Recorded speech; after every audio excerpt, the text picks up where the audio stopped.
Selamat sore semua.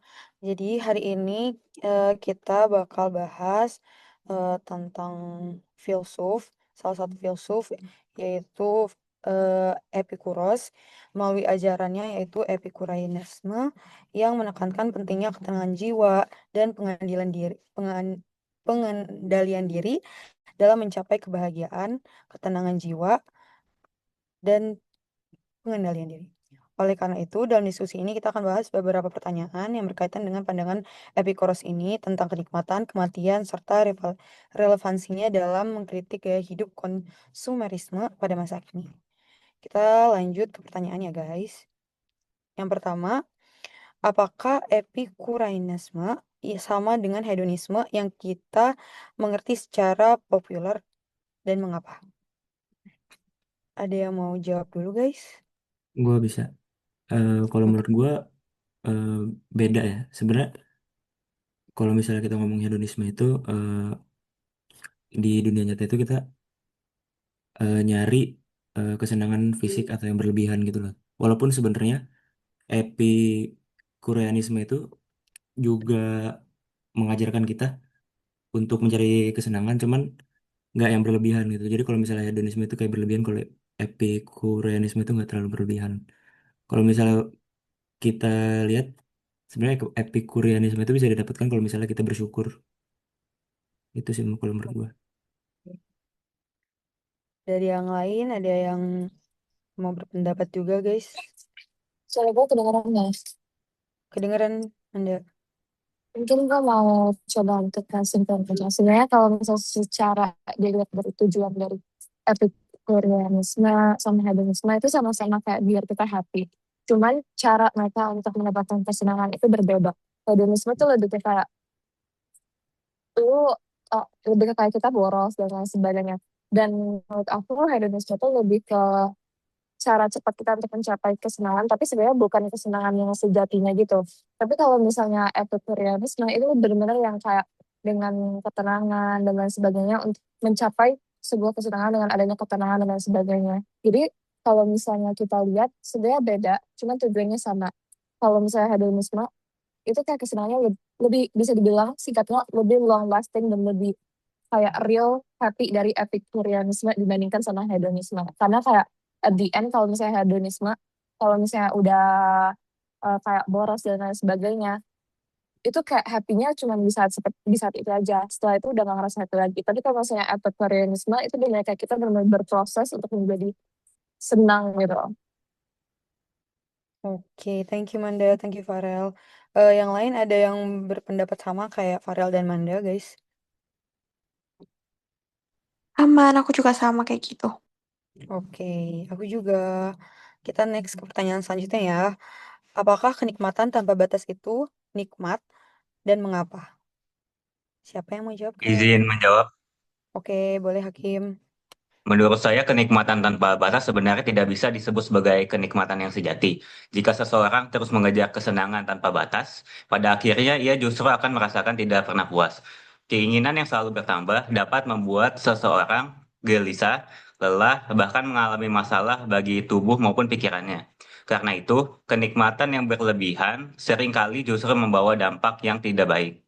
Saya lebih setuju dengan pandangan Epikuros yang mengatakan bahwa kenikmatan yang sejati adalah kenikmatan yang sederhana dan dipilih secara bijak. Kebahagiaan tidak harus berasal dari kemewahan atau pemenuhan semua keinginan, tetapi dari keadaan ketika tubuh sehat dan pikiran merasa tenang. Dengan hidup berkecukupan dan mampu mengendalikan diri, seseorang justru bisa merasakan kenikmatan yang sebenarnya. Oke, thank you Hakim. Aku juga sependapat sama Hakim tentang pemikiran si Epikuros tadi. Yang lain sependapat juga gak, guys? Pendapat. Oke.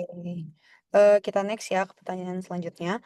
Rasa takut akan mati tentu tidak nikmat.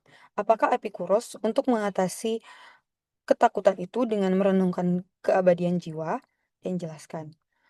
Aku izin jawab ya guys. Menurut aku Epikuros itu memang mengajarkan bahwa manusia tuh nggak perlu takut sama kematian. Nah, menurut dia juga jiwa dan tubuh itu adalah salah satu kesatuan yang lahir, hidup dan mati bersama. Jadi ketakutan terhadap kematian ini sebenarnya muncul karena manusia tuh takut pada hal yang gak diketahui setelah mati. Dengan memahami kenyataan hidup melalui filsafat, manusia dapat menghilangkan ketakutan tersebut. Jadi Epicurus juga mengajarkan murid-muridnya melalui pengamatan alam bahwa lahir, tumbuh, dan mati adalah bagian alami dari kehidupan. Dengan memahami hal ini, manusia tuh dapat mencapai atariksia namanya, yaitu ketenangan jiwa, sehingga kebahagiaan sejati diperoleh dari hidup yang tenang dan kebebasan dari kegelisahan. Gitu guys. Ada yang sependapat gak ya sama aku? Oke. Oke, kita next ya guys. Aku anggap kalian sepemahaman juga sama aku. Pertanyaan selanjutnya, berilah kritik kalian atas konsumerisme dewasa ini dengan ajaran Epicurus. Ada yang mau berpendapat guys? Boleh, thank you, Wak.